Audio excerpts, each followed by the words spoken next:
Merry Christmas there, you loose units, and welcome to a very Christmassy episode of Spicy Boy Reviews.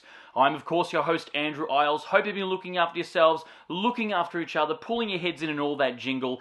Here we are for a very Christmassy episode. We're going to get straight into it. Today we are reviewing 8-Bit Christmas. Merry consumerism, everyone.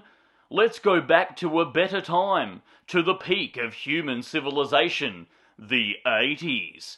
Forget Turbo Man. This year's hottest item is also the thing that murdered 80s children's toys, the Nintendo game system. And our young protagonist must find a way to get his gamer-ready hands on one. Strap yourself in for a farcical adventure in 8-Bit Christmas. That's right, 8-Bit Christmas, streaming on HBO Max.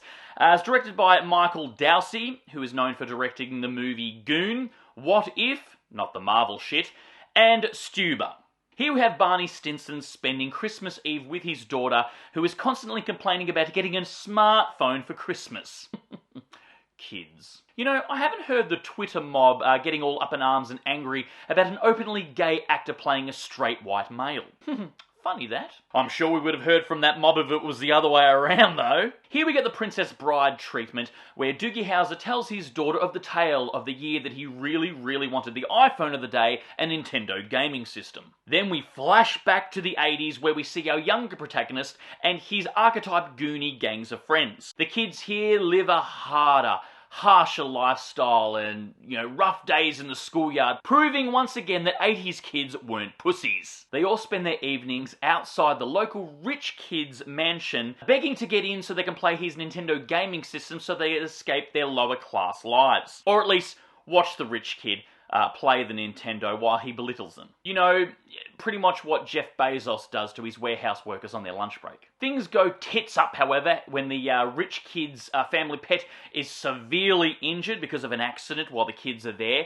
And then the parents decide that Nintendo time is over. But the kids need their gaming fix, yes, and then discover that the local Boy Scouts are having a competition. The one who sells the most wreaths during December can win first prize, which is a Nintendo gaming system. Now, the game is afoot. However, they learn that because of the accident with the rich kid's family pet, the PTA has banned Nintendos from the town. The plot thickens.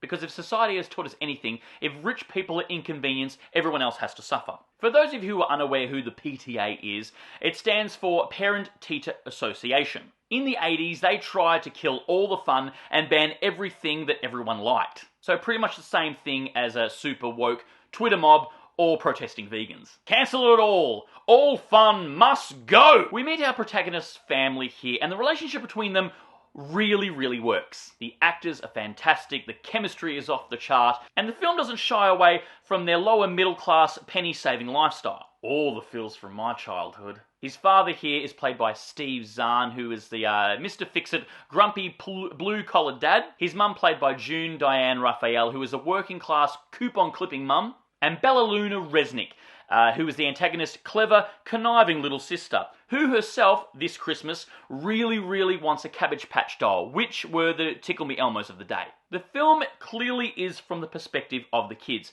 And rightfully so. I mean, that setup really works for Halloween films and works even better for Christmas ones. The film actually looks like it's based in the 80s. Like, it actually looks like you're in the 80s.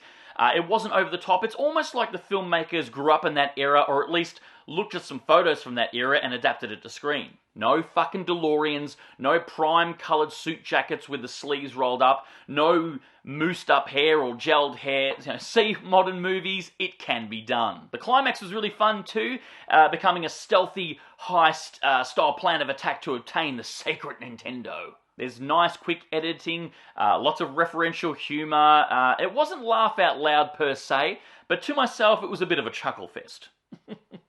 The acting was really good too, I have to say. It was pretty good. The kids did really well balancing the dialogue and comedy. The film did very much feel like a streaming service movie, if you know what I mean. Like, it was good, it wasn't terrible, it was a bit of fun.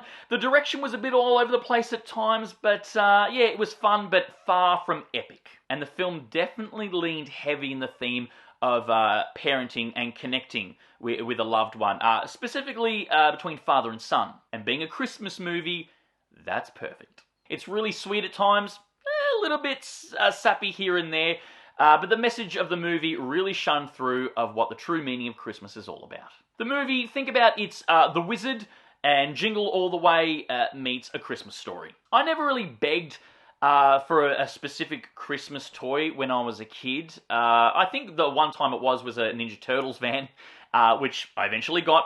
But, of course I had a list of things that I asked for Christmas for Santa, and I was never really disappointed if it was never under the tree, because whatever Santa got me was cool and I was happy with. Except for clothes. Clothes from Santa can fuck right off. Yeah, this film was fun, it's okay. It's not going to be a Christmas classic by any stretch of the imagination, but it's okay, check it out. Yeah, it was okay. That's it, guys. That is the last of the Christmas movie reviews. Please write down, if you haven't already, what is your favourite Christmas movie, and if I haven't seen it, highly unlikely, I'll check it out. And of course, if you've made it this far into the episode, please give us a thumbs up, because your love and support keeps us going, because we love movies, and I assume you do as well. And of course, don't forget to hit that subscribe icon, because we give out episodes weekly, and we'll see you next week for the next episode, and until then, stay merry, kids.